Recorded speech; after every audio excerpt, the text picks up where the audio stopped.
बिस्मिल्लाहिर्रहमानिर्रहीम। मैं हूं इश्तियाक अहमद और दोस्तों आज मैं आपके साथ एक बहुत ही इंटरेस्टिंग मोटिवेशनल स्टोरी शेयर करने जा रहा हूं। वो ये है कि बचपन में हम सब बड़े शौक़ से कार्टून देखते रहे हैं और हमारे बच्चे भी अब बड़े शौक़ से कार्टून देखते हैं। तो इसलिए टॉम एंड जेरी से कौन नहीं वाकिफ़, बचपन से हम देखते आ रहे हैं बिल्ली चूहे वाले कार्टून। तो वो एक जो चूहा है जिसको मिकी माउस कहते हैं, उसने एक आदमी को अरबपति बना दिया। तो अब हम जानेंगे कि वो जो आदमी जिसका नाम था वाल्ट डिज्नी, वो एक आर्टिफिशियल जो उसका चूहा था, तो उससे वो अरबपति बन गया। वो कैसे बना और उसकी जो सक्सेस स्टोरी है उसके पीछे के हालात क्या हैं, तो क्या उसने कभी किसी पर भरोसा किया और उसको भरोसा पूरा मिला, या लोगों ने उसका भरोसा तोड़ा, क्या दूसरों ने उसके साथ धोखा दिया, या उसका बैकग्राउंड क्या था कि उसने इतनी बड़ी पोजीशन हासिल की। उसने ऑस्कर अवार्ड हासिल किया, बल्कि उसने सिर्फ एक दफ़ा नहीं बल्कि 22 मरतबा उसने अवार्ड हासिल किया। और उसके बाद उसने एक डिज्नीलैंड के नाम से एक ऐसी जगह बनाई जिसमें आज भी हज़ारों लोग उसका विज़िट करते हैं। तो आज हम उस कामयाब शख्स की जो पीछे की जो स्टोरी है उसको हम जानने की कोशिश करेंगे। क्या उसकी ज़िंदगी में कभी नशेबो फ़राज आए या सीधा वो कामयाबी की बुलंदियों को पहुंच गया। तो अगर नशेबो फ़राज आए तो वो किस तरह उसने शिकस्त हासिल की और कितनी बार उसने शिकस्त हासिल की, कितनी बार गिरने के बावजूद फिर वो उठा और वो कामयाब हुआ। उस सब के मतलब जानने के लिए ये वीडियो आखिर तक देखिएगा। वाल्ट डिज्नी का बेसिकली जो वालिद था वो एक आम किस्म का बिजनेसमैन था, लेकिन उसके हालात इतने ज़्यादा अच्छे नहीं थे। वो कभी ज़राअत का काम करता था, कभी कंस्ट्रक्शन का काम करता था, तो उसके हालात इतने अच्छे नहीं थे। तो उसको जो भी कारोबारी डिप्रेशन का सामना करना पड़ता तो वो उसका गुस्सा अपने घर में आके निकालता था, अपने बीवी और बच्चों पे निकालता था। इस तरह वाल्ट डिज्नी को अपने बाप से बहुत ज़्यादा डांट सुनने को मिलती थी और उसका बाप बहुत ज़्यादा गुस्सीला भी था, बहुत ज़्यादा गुस्सा करता था। तो इसलिए फिर जो है वो वाल्ट डिज्नी का जो बचपन है वो बड़ा उसने डरते डरते वो गुजारा। लेकिन उसको बचपन से ही ड्राइंग का बहुत ज़्यादा शौक़ था। वो हर जगह जहाँ पे उसको मौका मिलता डर डर डर के छुप छुप के वो किसी न किसी जगह पे अपनी ड्राइंग बनाता रहता। फिर इस तरह जब एक दफ़ा उसको उसके चचा के घर शिफ्ट कर दिया गया, तो जहाँ पे उसको स्कूल में दाखिल करवाया गया, 4 साल की उम्र में जब वो पहली दफ़ा स्कूल में गया, वहाँ पर उसने एक किताब के ऊपर एक कार्टून की तस्वीर देखी। तो उसका दिल चाहा कि ये कार्टून मैं बनाऊँ अपने हाथों से। फिर उसने एक किताब ली, एक पेन लिया और उसने वो उसी तरह का सेम कार्टून जो है वो डिज़ाइन कर दिया। तो इस तरह फिर वो उसको आदत पड़ गई मज़ीद कार्टून बनाने की। तो एक दफ़ा उसके जो नेबर्स में उसके हमसाए थे, एक डॉक्टर साहब, उन्होंने उससे कहा कि यार आपकी ड्राइंग बहुत अच्छी है, आप ऐसा करो मेरे घोड़े की एक तस्वीर बना दो। तो फिर वाल्ट डिज्नी ने उसके घोड़े की हूबहू तस्वीर बना दी, जिसके बाद उसको इनाम भी दिया गया। तो वो बहुत खुश हुआ और इस तरह फिर उसकी जो पेंटिंग्स है वो बिकनी भी शुरू हो गई। लेकिन जैसे कि मैंने आपको बताया कि उसके जो घरेलू हालात थे वो बहुत ज़्यादा ख़राब थे। उसके जो वालिदैन थे वो उसके बहन भाइयों का ख़र्चा नहीं उठा सकते थे, इसलिए उसको साथ साथ फिर जो है वो पढ़ने के साथ साथ उसको काम भी करना पड़ा। तो वाल्ट डिज्नी जो है वो अपने भाई के साथ सुबह और शाम को स्कूल जाने से पहले और स्कूल जाने के बाद वो अखबार बेचा करता था। दिन रात अखबार बेचने के बाद फिर वो स्कूल जाता और वो बहुत ज़्यादा थक जाता। फिर थकने से क्या होता कि वो क्लास में फिर आप सो जाया करता था, अपनी नींद पूरी करता था। तो इस तरह फिर उसका जो क्लास में ग्रेड था वो भी मुतासर हो रहा था, लेकिन मजबूर था कि उसको ये काम करना पड़ता था। उसके वालिद उसको बहुत ज़्यादा डांटते थे और जितने भी वो पैसे बचाता था उसके जो वालिद है वो उससे सारे पैसे ले लेता था। तो उसने फिर क्या किया कि दूसरी कंपनियों के कुछ अखबारात भी ले लिए, अपना काम ज़्यादा कर दिया, स्ट्रगल ज़्यादा कर दी। उससे उसको फिर जो पैसे मिलते थे वो बचा के चुपके चुपके अपने पास रख लेता था। उससे फिर वो अपनी पेंटिंग्स का मज़ीद सामान ख़रीद लेता था और फिर वो तन्हाई के आलम में बैठ के वो अपना शौक़ जो है ड्राइंग का वो पूरा करता था, क्योंकि वो उसके अंदर उसके खून में शामिल था और वो चाहता था कि मैं जो है ना एक दुनिया का नंबर 1 जो है वो कार्टूनिस्ट बन जाऊँ। तो उसके अंदर बड़े बड़े ख्वाब थे। तो इसलिए वो हमेशा इस मुश्किल तरीन हालात के बावजूद अपने शौक़ को वो टाइम देता।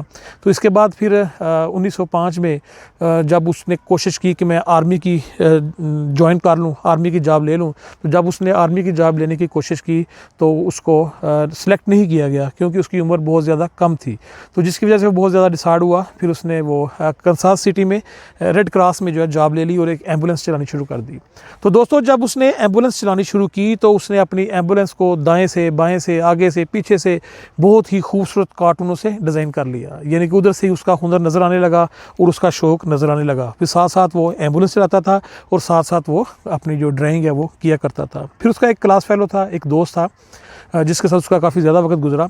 उसकी जो बेसिकली फैमिली जो उनका बिज़नेस था वो एनिमेशन का था, कि जिस तरह एक कार्टून है बजाय एक तस्वीर और एनिमेशन जिसमें चीज़ें चलती हैं, तो उनका एनिमेशन का बिज़नेस था।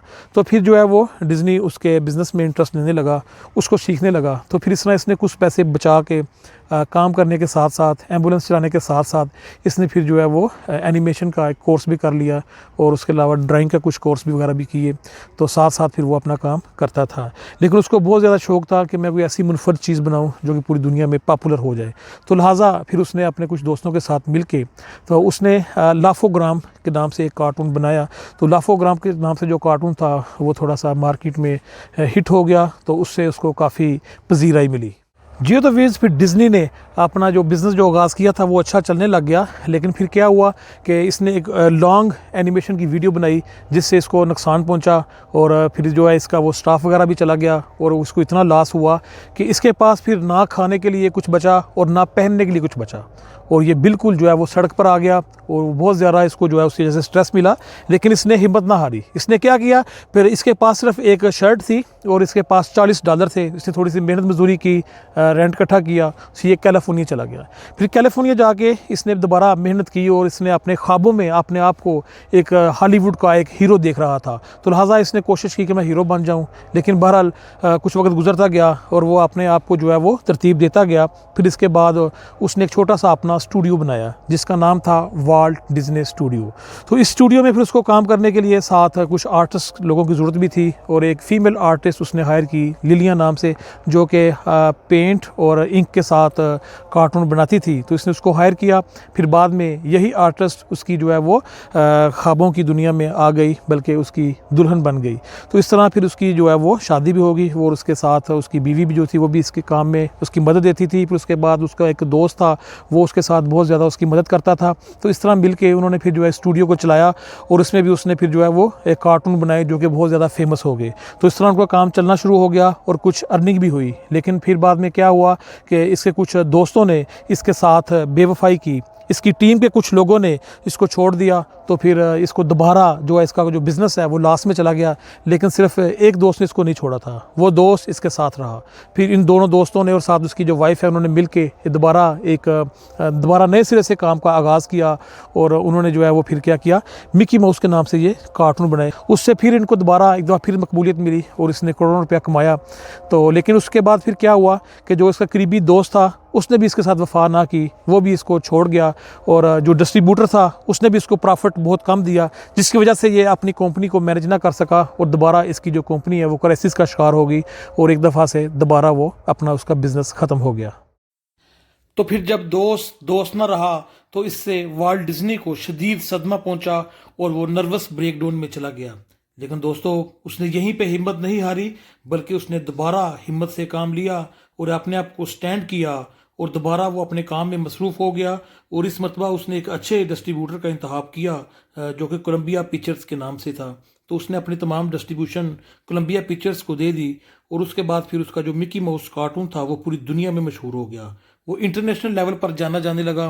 तो इसके बाद यहीं पे उसकी फिर सोच ख़त्म नहीं हुई, ना ही उसके ख्वाब ख़त्म हुए, बल्कि उसने इससे भी बढ़कर एक फुल लेंथ मूवी बनाने का इरादा कर लिया। जब उसने फुल लेंथ मूवी बनाने का इरादा किया तो सब लोगों ने उसकी बहुत ज़्यादा मुखालफत की, लेकिन उसको कौन समझाए, उसने किसी एक की ना सुनी। यहाँ तक कि उसकी जो कंपनी के बोर्ड ऑफ डायरेक्टर्स थे उन्होंने भी कहा कि ये इसके लिए बहुत ज़्यादा बजट दरकार है, तो ये बहुत बड़ा रिस्क होगा।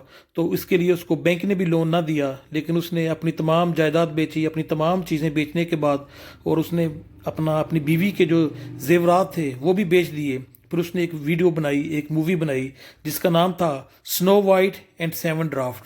और दोस्तों ये इतनी मकबूल हुई कि वो इससे अरबपति बन गया और उसको ऑस्कर अवार्ड मिला। यही नहीं बल्कि इसके अलावा और भी उसने मूवीज़ बनाई और उसको 22 दफ़ा 22 टाइम उसको वर्ल्ड इंटरनेशनल अवार्ड मिला। और इसके बाद फिर उसने यहीं पे अपना काम ख़त्म नहीं किया, बल्कि इसके बाद वो अपने ख्वाबों की दुनिया बनाना चाहता था जो कि आज मौजूद है, जिसको डिज्नीलैंड के नाम से जाना जाता है।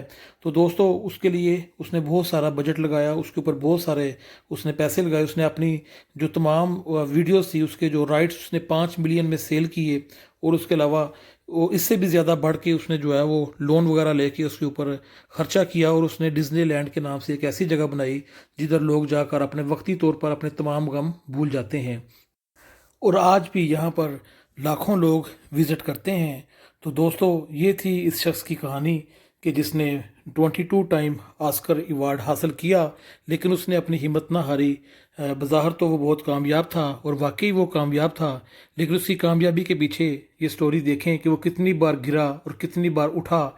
उसने हिम्मत नहीं हारी क्योंकि उसके ख्वाब बहुत बड़े थे। तो इसलिए दोस्तों, हमें भी इस स्टोरी से ये समझना चाहिए कि अगर ज़िंदगी में हम भी अपने ख्वाब पूरे करना चाहते हैं तो हमें भी चाहिए कि हम हिम्मत ना हारें, और चाहे जितनी दफ़ा मर्ज़ी हम नाकाम हों, शिकस्त खाएं, हारें, तो हारने के बाद हमें दोबारा कोशिश करनी चाहिए, फिर ही हम जीतेंगे।